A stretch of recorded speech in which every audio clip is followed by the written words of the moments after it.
bienvenue en Mauritanie. Merci de partager avec nous cette aventure, car ici l'aventure existe encore, comme vous allez le voir. Pays de transition entre le Maghreb et l'Afrique noire, le territoire de la Mauritanie se partage entre sa façade océanique, source des richesses les plus variées, comme le poisson, le parc national du banc d'Arguin, et l'immensité du désert saharien, peuplé par les caravanes et les nomades. Terre de prédilection de Théodore Monod, le voyageur philosophe y avait découvert un pays à la mesure de sa quête d'absolu. Tout comme avant lui, les pilotes de l'aéropostale y faisaient escale sur la route de l'Amérique du Sud. Si les traditions mauritaniennes sont encore très ancrées dans la vie de tous les jours, c'est un pays tourné vers l'avenir. C'est également une terre de rencontres où l'hospitalité n'est pas à 20 mots. Salam alaikum, Cher Khan. Salam, Tristan. Ça va? Ça va très bien. Cher Khan sera notre guide tout au long de ce carnet de voyage. On y va? On y va.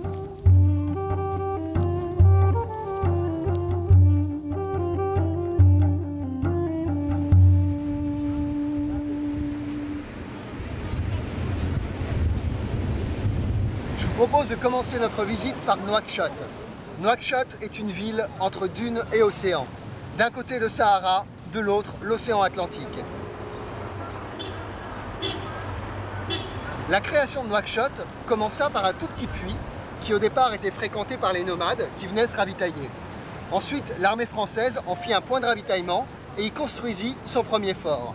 Et en 1957, il fallut décider d'une capitale. On hésita tout d'abord entre Rosso, mais qui était trop proche de la frontière sud, et Attar, trop proche de la frontière nord. On choisit donc Nouakchott, qui devint la capitale officielle de la Mauritanie. C'est ainsi qu'aujourd'hui, Nouakchott compte plus de 800 000 habitants. Je vous propose d'aller faire un tour en ville.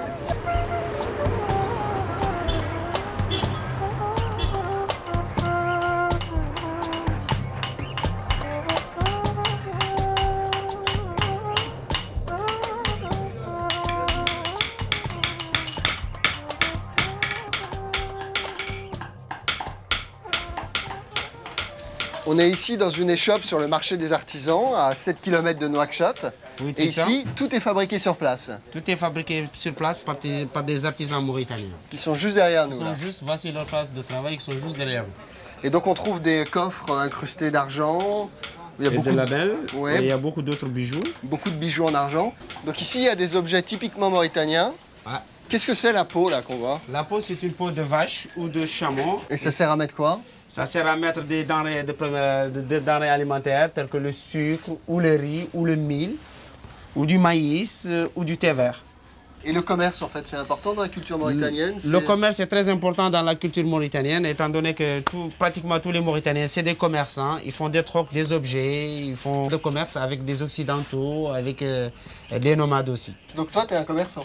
Moi, je suis un commerçant. Et tous les Mauritaniens, pratiquement, c'est des commerçants. Ça marche. Toute une partie de la population vit encore sous des tentes comme celle-ci. C'est l'habitat emblématique des nomades. Les tentes sont faites à partir de voiles de coton, ce qui fait qu'elles sont très très légères, contrairement aux tentes marocaines qui, elles, sont faites à partir de poils de chèvre ou de dromadaire.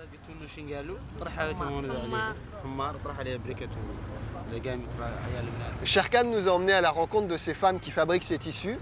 Est-ce que tu peux nous expliquer un petit peu tout le processus? Eh ben, ces femmes sont là réunies sur ce tissu. Elles sont en train de coudre des tissus de multicouleurs. Il y a du blanc, du vert.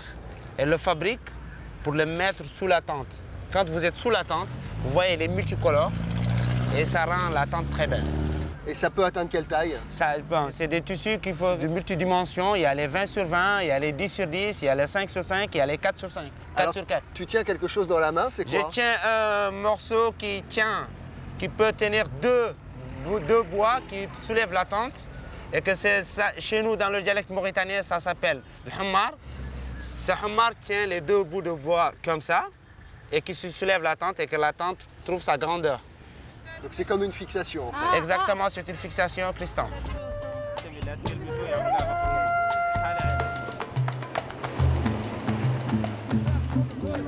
Ça y est, c'est le moment du départ. Mon séjour en Mauritanie est terminé. Je vais retourner en France avec des souvenirs plein la tête. Je voudrais remercier notre guide, Cher Khan, qui nous a fait découvrir la Mauritanie. Comment on dit au revoir en mauritanien? Ma'assalam. Ma'assalam. Bon séjour à tous.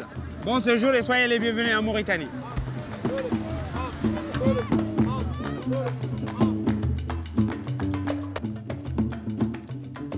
Toute l'équipe d'Air France en Mauritanie vous souhaite un agréable séjour.